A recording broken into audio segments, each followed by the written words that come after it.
Okay, take a deep breath time and a drink of water. Always need those things. I think I'm here. Are you guys here? Let me get the ping pongs off. And we have to wait until the streaming starts on my phone. So I'm just going to sit here. I might be alone anyway, right? I say that every week. I know that. I know that. You don't have to remind me. Come on, phone.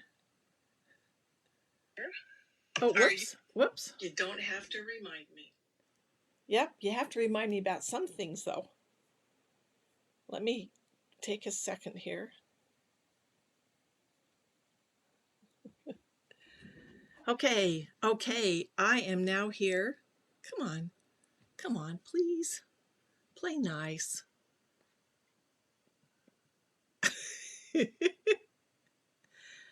No, play nice. It's not playing nice. I can see somebody's here. Dag nabbit.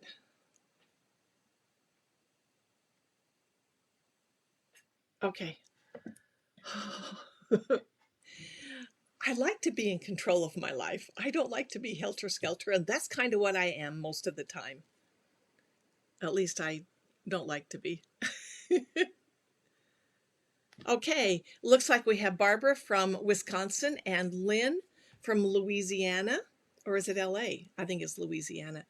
And Mindy from Indiana and Linda Judy. And we have Mindy and Linda Carroll. Actually, it says Linda Carroll Bell Smith. That's a really long name. And Teresa is here. Don't you love how Facebook does that? I have cut all of my names out. So the only one I have is my first and my last. If anybody knew me on the in-between, that's too bad. That's just too bad. It's too confusing for me to keep them all straight. Okay, yes, it's Thursday. I've had such a busy week and it has been so fun.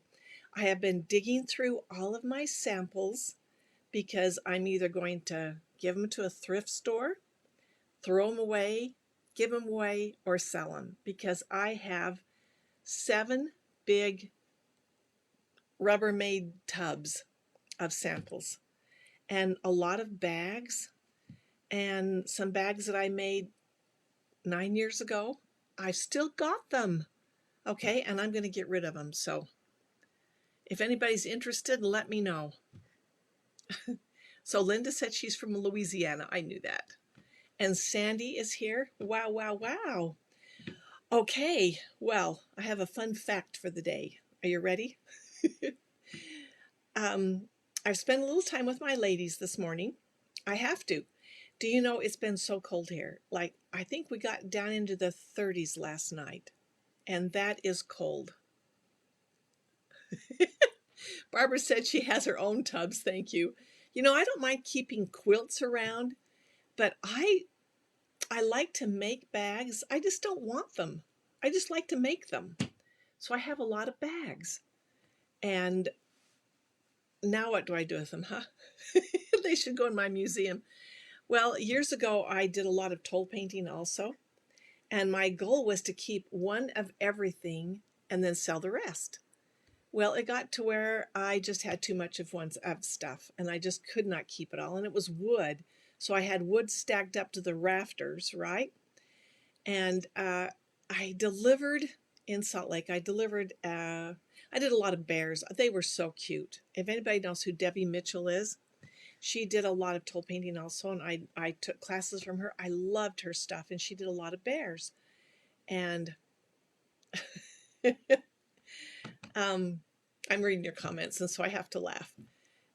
Well, I did a lot of bears, and I sold a lot of bears, and I did these craft shows for about 15 years. That's kind of how I made my money then. But I loved it. I thought it was so much fun. And I went to deliver some new projects to a lady who purchased some in Salt Lake. And I walked into her house, and it was a wall to wall my stuff. And I thought, this is weird. This is really weird. because she had pieces that I didn't even remember that I did. She had collected all of them. So I don't know what she's got anymore. But anyway, that would be funny. I kind of lost track of her. We used to keep in touch, but I don't remember where she is anymore. All right. Okay, I was going to my fact of the day. All right. I have very spoiled chicken ladies, and they really like me. And so when I walk out my side door in my garage, and the coop is really only 15 feet away from my garage door. So in the winter, my idea was I won't have to walk too far in the winter to take care of them, right? And if I need electricity, I've got it right there. If I need water, I've got it right there. It's not clear out in the, should be out in the boonies. Some days I wish it was clear out in the boonies, but it's not. So they're right out here out my door. I can hear them early in the morning when they wake up because my bedroom is just above the garage. So I can hear them. Not very much, so certainly doesn't wake me up, but that's where all the crickets are too, and I love it because I can hear the crickets. In fact, we've even had crickets for a few nights because it hasn't gotten that cold, but now it's cold. No crickets. Anyway, so I walked out there and I thought, oh, it is like 39 degrees. So I came in. I did. I fixed them a warm breakfast. I heated up some rice and took it out. They were so happy. I thought if I want these ladies to give me give me eggs, I have got to take care of them, right? I've got to take care of them. They're spoiled. They have a mirror that they can look at themselves. And I put a ball in there so they can pluck it around. And I try to give them something out in their yard every day to eat. Sometimes it is mealworms. My husband went and bought a bag of mealworms, and they love it. In fact, today they were fighting over it. Hi, Gloria. I'm glad you're here. And Janice has come. But here's the fun fact, that chickens will lay their first eggs in the day about 6 hours after it gets light, because they need the light to produce eggs. That's why in the wintertime they really don't lay eggs. They take a break, and maybe they look forward to it too. They don't hibernate by any means. They're still running around, and they like the snow, and they go outside and they play. At least I'm hoping that they like it, because we're going to get snow. But they don't lay eggs so much. And so about 6 hours, because they said they need about 14 to 16 hours of daylight to have their eggs produce. So in the winter, we don't get that much daylight. Anyway, and another fun thing, Hawkeye, the one that gives me the green eggs, she has laid 2 in a nest now. I didn't have to go looking for them, which is, life is good, life is good. So yes, I have spoiled chickens. And one day I even heated up some corn, a can of corn. They loved it. They loved it. All right, I do have good news. Anybody have any questions or comments? Barbara says, I hear chickens love crickets. Is that true? They haven't affected my cricket population because I have a huge cricket population, and I love the crickets. The crickets don't bother me. They give me sound. I love the sound of crickets. And the chickens are over there where the crickets make most of their noise. I think they must be up in the trees. I don't know. So they might like them, but they love grasshoppers. And we have Lynn that has joined us. No, Linda, I'm not going to bring them in the garage for warmth. No, they are going to stay in their coop. Their coop probably is not going to get that cold, but tomorrow, if I can get my grandkids to come over, I'm going to let them out in the yard for a minute. I mean, if you saw my pictures that I posted, was it this morning? The sunrise coming up. You know, I think it should be black dark until the sun comes up over the mountain, but it's not. It starts getting lighter and lighter and lighter, right? Well, I took a picture of the sun coming over the mountain this morning, and notably, I'm near the mountains, so the people on that side of the valley have sunrise much earlier than I do. It's because it has to come up high before it finally gets over. But I took a picture of the sun coming up. So if you saw how big my yard is, I've got to have people that can help me catch them. Actually, I don't think they'll run very far. They like to sit and peck at my feet. In fact, today I went out. I talked to somebody else who has chickens today, and he has a 5-gallon bucket that he sits in the chicken run, and he goes out. The chickens are very social. They like their people, and they just sit and peck at my legs and peck at my feet and peck at everything. They peck, peck, peck, peck, peck. And today they jumped up on my leg. Well, they do every time if I go out there and sit. And darn it all, if one didn't have mud on her leg, on her feet, and now I have mud on my pants. So these are going in the wash tonight, for sure. Anyway, they're very, very... Can chickens smell rice and warm corn? I don't know if they can smell it. I don't know if they can smell. I don't know. I learned something else too, because sometimes if I don't want to poison them, right? And I want to make sure that they're taken care of, because happy chickens give eggs, and I like that. I'm reading your comments. This is funny. You guys are funny. They said if you heat the coop, then they don't build up their resistance to the cold, and then they will die. So I'm just going to let nature take its course with them. And really, they like to fluff up their feathers. They're really fat. And I like that. And that's what keeps them so warm. In fact, when I first got my chickens, I was reading about it. They like to take a bath. I thought, if I got to get water out there for them, no, they take dust baths.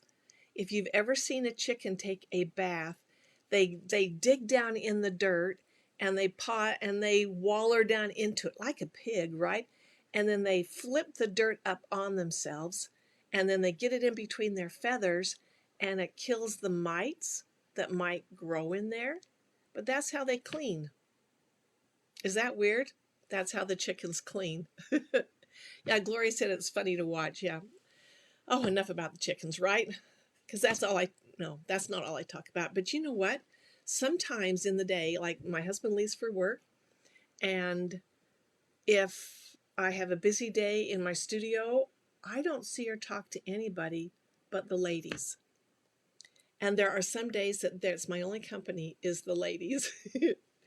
Because when I'm in here doing something and I think, oh, I just need a break, I need to get up and walk around or something, I'll walk out there and I have some chairs and I'll just sit and watch the chickens or talk to them, and they come running. They can predict my every move, and that's what I don't like. I can't sneak out of the garage and go into the coop, because they will see me over in the run and they'll come running, and they can predict exactly where I'm going.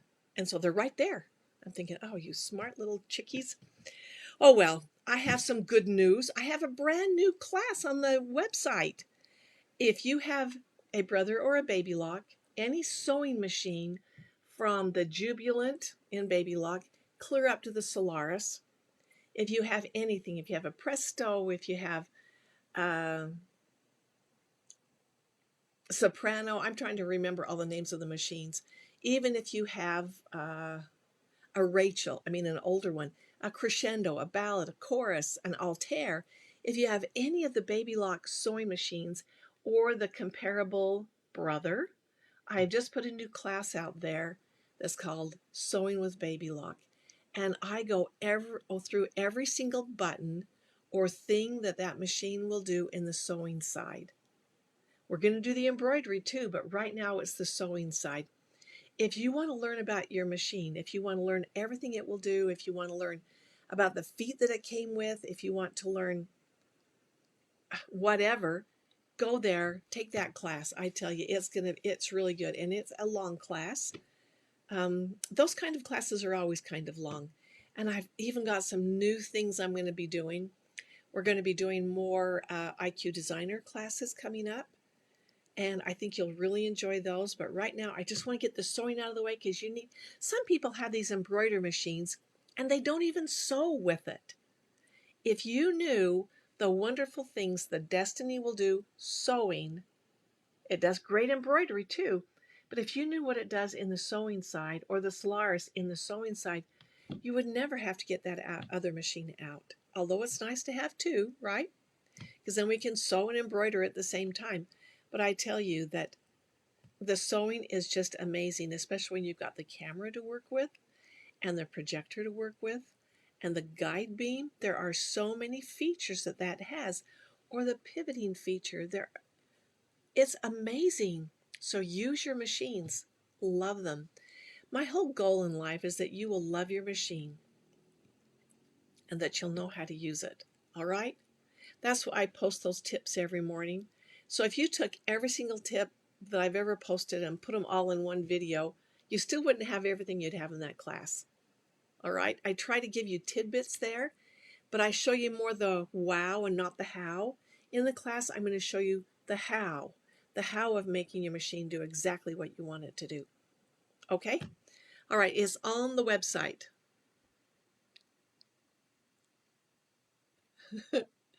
Susan Goldsberry says, oh, whoops, I just lost it. The Unity, yes. If you have anything that does sewing in Baby Lock, and it's not really covering the Genuine Collection where you go the Zest and the Joy and I can't even remember the names of those three smaller machines. It will have something to do with that, but the buttons are going to be different, a little bit different. The Genuine Collection is a little bit different than what you'll find in the rest of the line, okay? So if you have any of those machines, so Barbara said she has a Dream and a Solaris doing embroidery at the same time. It's a great brain teaser. I love all of the Unity can do too. Okay, yes, we're going to do some IQ Designer. In fact, right now I'm Heidi. I'm so glad to see you. Heidi just clocked in. I haven't seen you in a really long time, and I think about you here and there. I do. And Vicki said she has the aerial combo, and Beverly has joined us. Really, you will love that class. And there's just one class. We don't go into any of the embroidery. I mean, that would definitely be another class. But when we start into the IQ Designer classes, we're going to have project-based classes so that you can, because you know it'll do that, or whatever you'll know it'll do whatever you want it to do. But until you use it several times over and over again, you forget. And then you go back and think, oh, I know it'll do that, but I don't know how to do there. So we're going to cover those too. So I'm right now creating some projects that we can do that you will learn the IQ Designer. Okay, but first get that sewing down and use the sewing. Okay, because really, isn't that where we all started? It's definitely where we all started. Because we didn't always have that embroidery machine, did we? It's not always been there. Nope, it hasn't. Okay, I am going to do a little reminder here. I'm going to change my cameras here. Remember this class? This class is on Saturday morning. Remember that song, Come Saturday Morning? I should sing that. All right, this is the class we're going to have Saturday morning. We are going to learn to edge quilt. If you bought the Solaris and you don't know how to do this, you need to be in this class. If you bought the upgrade, even if you don't have your upgrade yet, come sit in on the class. Watch it again later when you get your upgrade. You will love this process. Okay, it is going to be great. We're going to do an applique. All right, fun stuff. Then we're going to add lettering to it. We are going to, this one doesn't have it, we are going to put a pocket on the bottom so that you can put your tools in there. I have mine, I have one back by my, let's see if you can see it. Yes, you can kind of see it above my ironing board behind me back there. And that has pockets in it. I have a pair of scissors. I have a measuring gauge. I have 3 different pairs of scissors because one small, one large, and one paper. You need all those. I have pins. There's things you need at the ironing board that you don't want to have to run back to your sewing machine to get, right? And when we move them around too much, we lose them, right? Right. Okay, so we're going to put pockets on the bottom of this. You don't have to do the pockets if you don't want to. That's totally optional. But it's going to be fun. We are going to do all of this. I'm loving it. It's going to be great. I have learned so much just by doing this, and really repetition is where it's at. All right. And let's see. Yeah, next Saturday is the couching project. That's another fun project to do. But today we are going to talk about stabilizers because we have all of these different stabilizers. And to me, this was so overwhelming when I first bought my embroidery machine. I thought, I will never, ever get it. Does anybody else have a problem with stabilizers? Because they were crazy to me because I thought, oh, no, I don't want to do it. I just want somebody to tell me.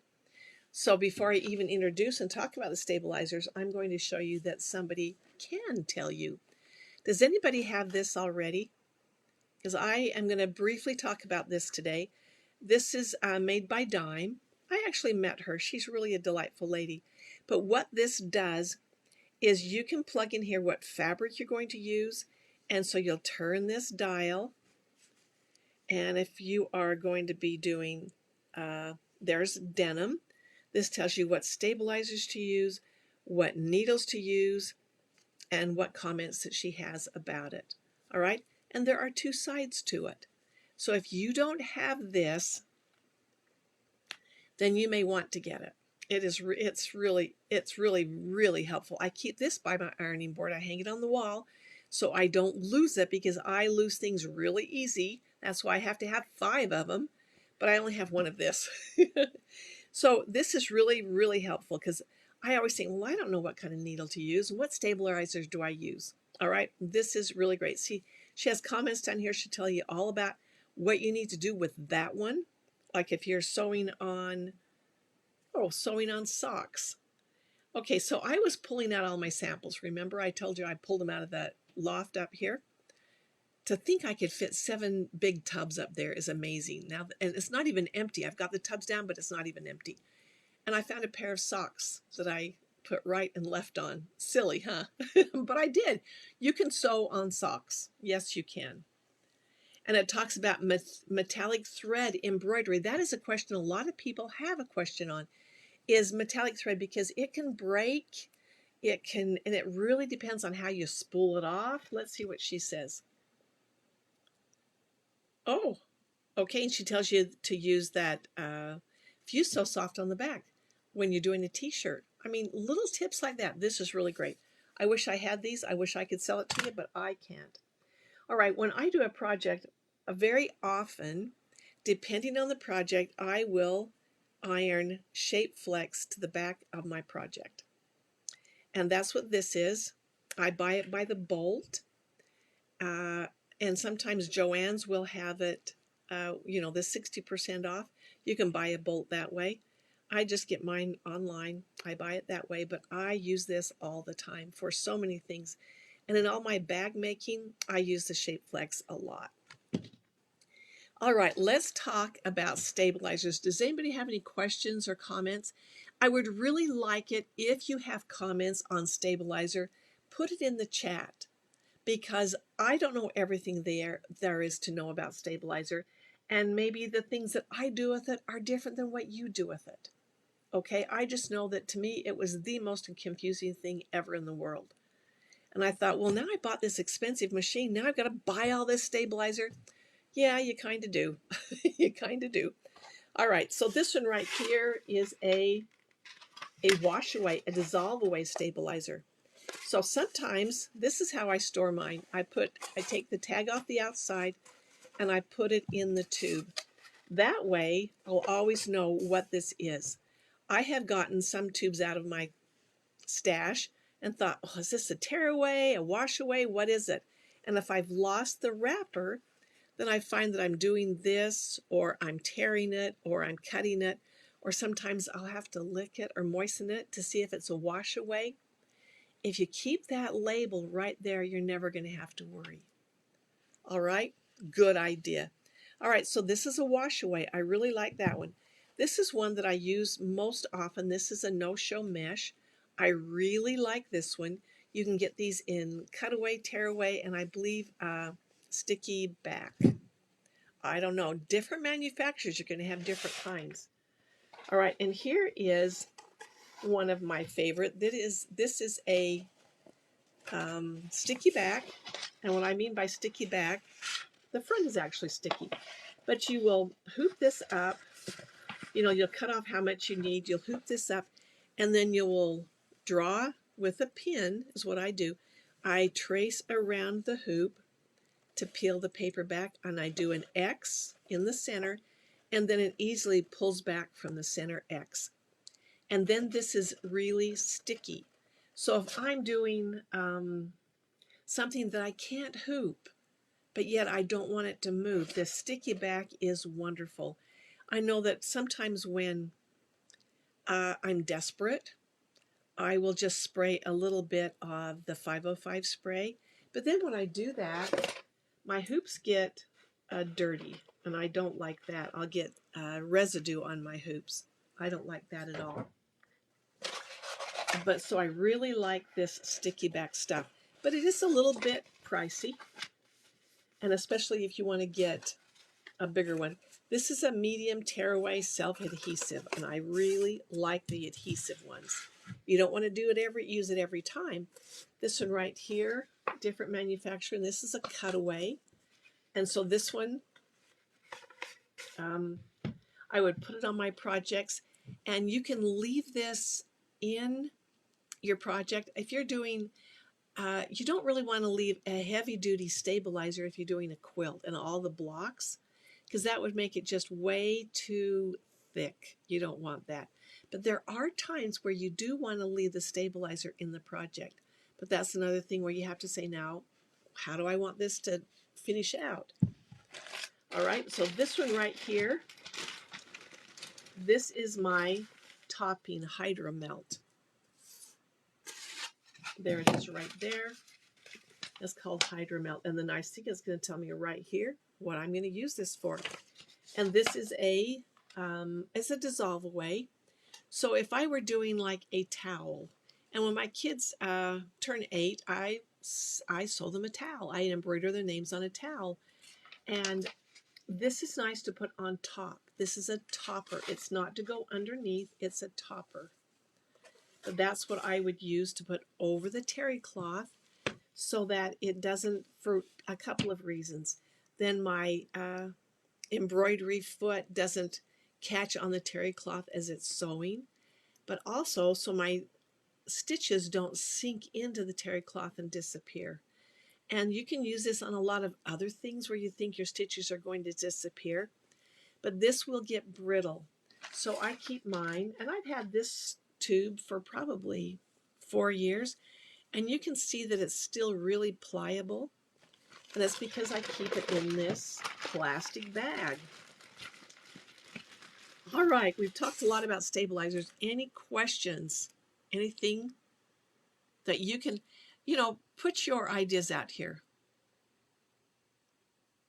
Oh, yes, Sybil said that you do have problems with sticky back wash away. All right, and she talked about the anti-glue needle. That's a really good idea, using the anti-glue needle. But also, if you don't have an anti-glue needle, you can use that, what is that stuff called? I always have to pull it out.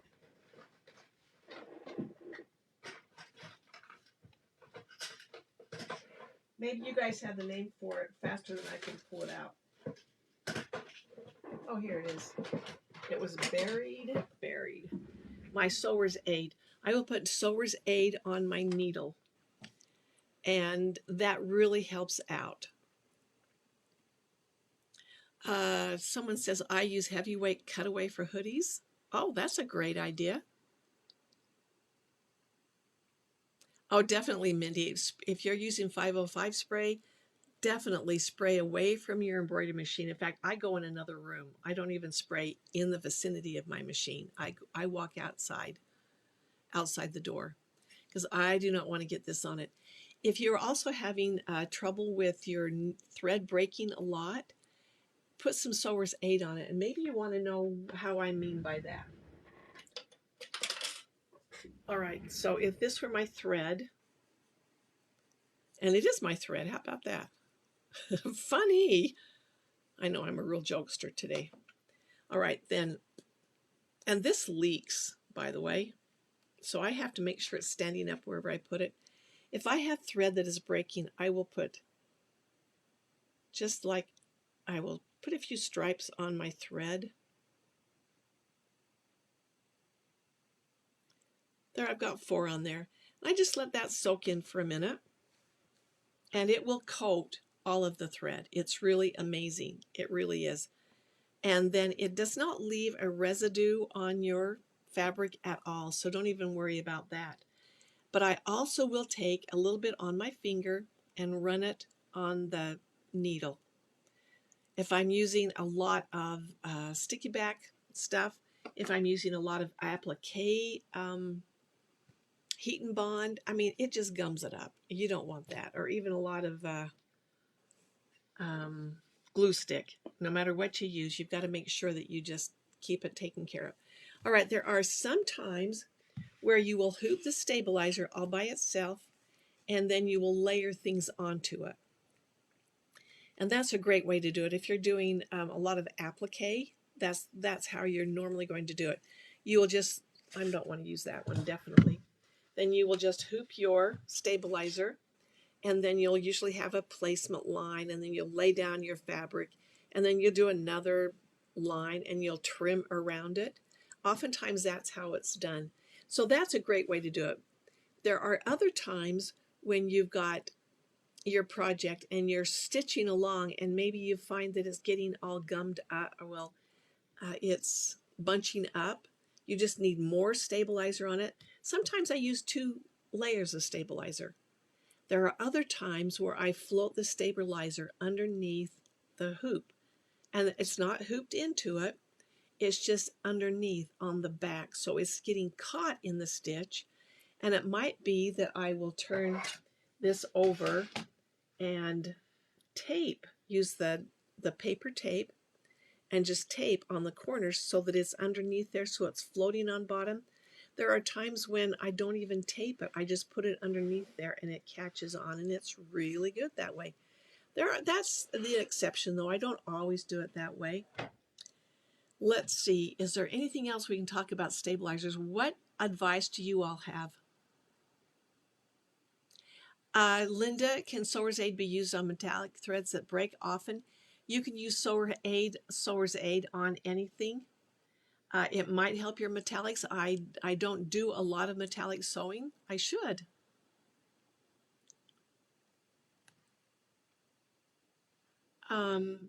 Barbara says, I'm not familiar on how to use WSS with bath and kitchen towels versus medium cutaway. How do you do it? I'm not really even sure what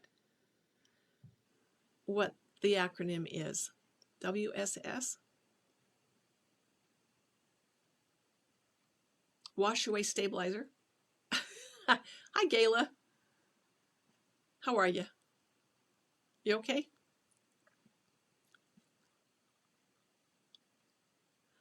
Barbara, I'm not familiar with that. I'm sorry. So if anybody else out there is familiar with it, chime in. Tell us what you've got. Because I don't think all the knowledge can be held by one person. I tell you, definitely not. Water-soluble stabilizer. Oh, I love water-soluble stabilizer. Okay, I definitely, when I'm doing any kind of a towel, I am using water-soluble stabilizer. Boy, I don't get I need to hang out with my kids more often because they use all those little letters. I love water-soluble stabilizer for many different, so this one would be a water-soluble one. This is a wash away. You just really hoop it. And if you're doing a towel, if you can't hoop the towel, you're going to float the towel on top. If you can hoop the towel, sometimes it'll leave hoop marks on your towel, and so you don't want to put it in there. So you wouldn't. Otherwise, you can hoop it and just use the water-soluble stabilizer. And then I trim it around close, whether it's a tearaway, a cutaway, whichever way works for you. But I would take it, trim it around close to my design, to my stitching, and then you can either throw it in the wash. I don't leave a lot of this to melt away in the sink because this is really gummy stuff, and you really don't want this gumming up the rest of whatever you're doing. But that's how I use it, and I really like it. I do towels quite often. I'll do hand towels, dish towels, bath towels. I really like to do towels. Does that help, or does somebody else have an idea that they can help with it on?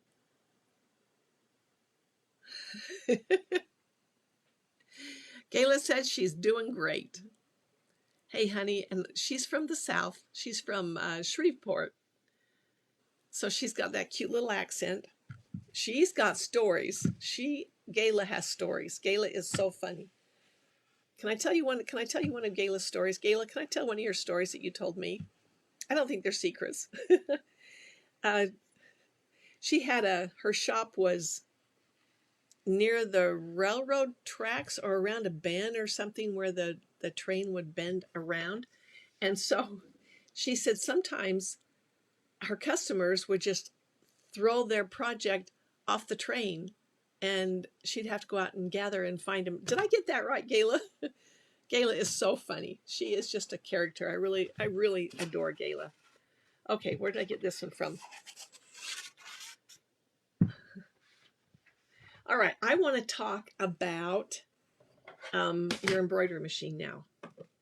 Now, I have had to use, okay, Mindy said she likes to use an iron away stabilizer when doing towels. Cut it close to the embroidery and then iron it away. You know, I have never used iron away stabilizer. I have heard about it. Oh, yes, Vicki, I was going to talk about freestanding lace. Let's come back over here. Let's talk about freestanding lace. I don't have any freestanding lace here with me, but if I were doing some, ooh, I wish I would pull some out of the drawer. I would do 2 layers of this wash away stabilizer, and it really won't matter which kind you use. 2 layers, hoop it, and then on your top, in your needle and in your bobbin, you have to use the same type of thread. It has to be matching because you're going to be seeing both sides. And oftentimes it's, well, I can't say oftentimes it's done in white. If you're doing snowflakes, which is what I did, they were in white. If you only used 1 layer of stabilizer with all the stitching in it, it is going to pucker and be kind of ugly. So use 2 layers of stabilizer, stitch out your cute project, whatever it is, and then trim around it, and then you can just hold it under warm water and just let it run over your project and it will wash that away. You can encourage a little bit, but you don't want to rub it too much because then that will loosen all those threads and you don't want to do that because that would fray it and look ugly. I know that some people have made a sandwich out of that, what's that plastic? Is it plastic grid?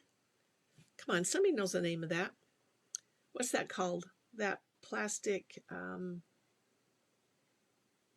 don't know what it's called. I've lost the name of it. I'm sure that you guys know what I'm talking about because you can buy that plastic stuff in Hobby Lobby or even in dollar stores. Plastic canvas. Thank you, Vicki. It is plastic canvas. If you can make a sandwich with that and put your project in between the canvases, so you got one on each side, and then run it under the water, it will wash that off nicely. And then you can leave it in the plastic canvas to dry so it doesn't curl or roll up. That makes it really nice. Okay, let's go over to the other. Oh, we are there. I have a little delay on my phone there, so I got confused there. All right, you know that when you are putting your embroidery hoop on your machine has to be off. When you put it on or take it off, it always has to be off. Because right here, you have these sensors, and you guys can't even see what I'm pointing at. You've got these sensors right here, and if you jostle those or bend them or shock them in any way when you're putting that on and off, then it's not good for your machine. Sometimes it just happens, right? And you forget, you pull that thing off. On occasion, or maybe once or twice in your lifetime, it's not going to hurt it. But if you do it continually over and over again, you're going to ruin your machine, and you don't want to do that. I think this unit for the Destiny, if you just bought the unit, it was like almost $1,000 just to buy the unit. So let's not do that. All right. Okay. Now here's my hoop. And right here is where I'm going to slide that hoop. Now you can see, and this is at a bad angle for me, so I'm going to do my best. But when you're putting that hoop on, kind of hold on to the back as you push it in. All right, this isn't going to work for me very easily because I'm at the wrong angle. Okay, you got your garage door open, right? And you're going to slide it in there. But hang on to the back. Hold on right back here. And then when you take, and then put your door down. If you forget, the machine will tell you, so that's not that big of a deal. And then when you take it out, make sure you hang on to the front. And the reason I want to do this, because I don't want to move that back and forth. I mean, it can move a little bit if you don't already have a design in there you're working on. But if you're working on a design, and say you have to take this out to trim your applique, right? And so you take it out and you lay it down here and you trim your applique around. And then you go to put it back on and you bump this, or you move it, or when you push it, it shifts that at all. Then you have to start your design. You have to turn your machine off and start it back on again. It'll come back to the same spot, but you have to recalibrate this arm because you have pushed it out of the way. Okay, those are my tips on that. Does anybody else have any wonderful tips you want to share? Because I'm a listening. We have Deborah has joined us. We have lots of people that have joined us. Do you have any tips that you guys want to share? Because if you do, please put them in the comments, because I think that's how we learn best, as we learn from each other. At least that's what I like to do. Because we don't all do things the same way, do we? And that's good. Wouldn't it be boring if we all did it the same way? All right. It looks like everybody already knows everything about it. So Mindy said she learned that the hard way. Yep, I did too. And I thought, I don't understand what just happened, because I took my hoop off, put it back on, until someone told me that I probably bumped my arm, and you don't want to do that. And that can even happen if maybe you're too close to something close by. Maybe, I mean, for me, I've got the window or the wall that's sitting right here in front of my machine. And while I was stitching, if it bumped an object, then it would stop it from completing the stitch, which would throw all the other stitches off. Yep. Vicki says, hold the arm steady when you're pulling the hoop or putting it back on. That's why I hold the back door of mine, definitely. Oh, Heidi said she dried her snowflakes on several layers of paper towels. Yeah, Heidi's a local, and we made a lot of snowflakes, didn't we? Okay, when we talked about, I think it was Vicki that talked about holding on to the arm. That's why I said hold on back here when you're pushing it in. So you're pushing against your fingers. And then when you take it off, then you're going to hold on right there so that it slides in and out. And that seems really sticky. It's really not that sticky, but I'm at a bad angle and I can't quite work it. All right. Any other questions, comments, or whatevers? Because we have talked about so much today, I'm about out of breath. I'm going to go hoarse again. But I'm going to be really hoarse on Saturday because we are going to do a lot of... I'm so excited. I haven't had a live class in a long time, except for live here, right? We're still live. All right, I think I am done. So wait a minute. Barbara says I use a thread director when using metallic thread. What is a thread director? It must be something that guides your thread. That's what a director would do, right?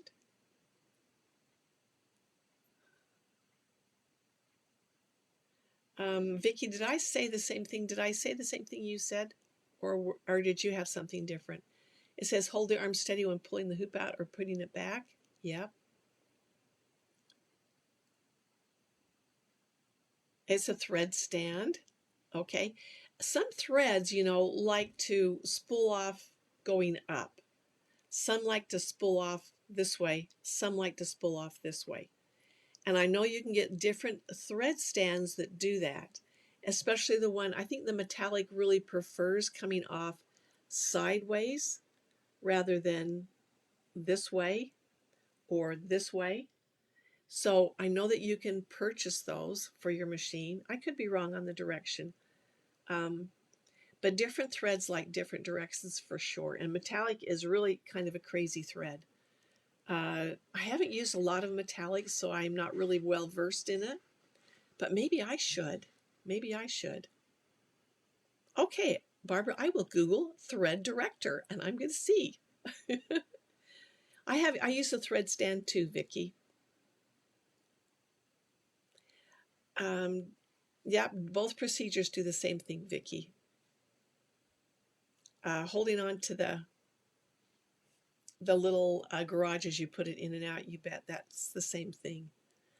Just really important that we love our embroidery, don't we? I mean, imagine our grandmas. They didn't have this. In fact, I think I've told you about my grandma's quilt, that she did polyester squares, polyester knit, and I have not quilted it yet. It's in the closet. But it's going to be a crazy one to finally put together. Probably one of those things for the museum. I don't know. All right, we've covered lots of stuff today. We talked about all those stabilizers. Oh, I spelled stabilizer wrong. I'm sorry. I'm going to have to go back and fix that. I did it really fast and I did it far away. My computer was, and maybe I didn't spell it wrong. I don't know. I can't even see it from here. Okay, thank you for your comments here. Vicki said she likes Keenstar metallic, but Floriana is so shiny you don't really need metallic. Yep. And Gayla says you can use it on your serger for decorative threads. So Barbara said that Keenstar brand, she's had no issues with metallic, and her Solaris likes it just like regular thread. That is so great to know. You guys are helpful. Thank you. Oh, and Barbara even put a link on there for the thread director. I even looked that up. I must not have needed it so far. So Heidi, yes, you can use embroidery threads on your serger. You bet. Yes, yes, yes, you can. All right. I think Heidi just got her mind blown for sure.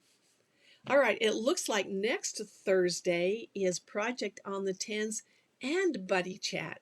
So we'll have two things that day. I believe that's the 20th. Yep, it is. It is the 20th, so we'll have two things next Thursday, but I'm sure I'll see you in between there. All right, and thank you so much for joining me. I love being here. I love chatting with you guys, and I love to learn from you because all these things that you are posting, I learn, and I love it.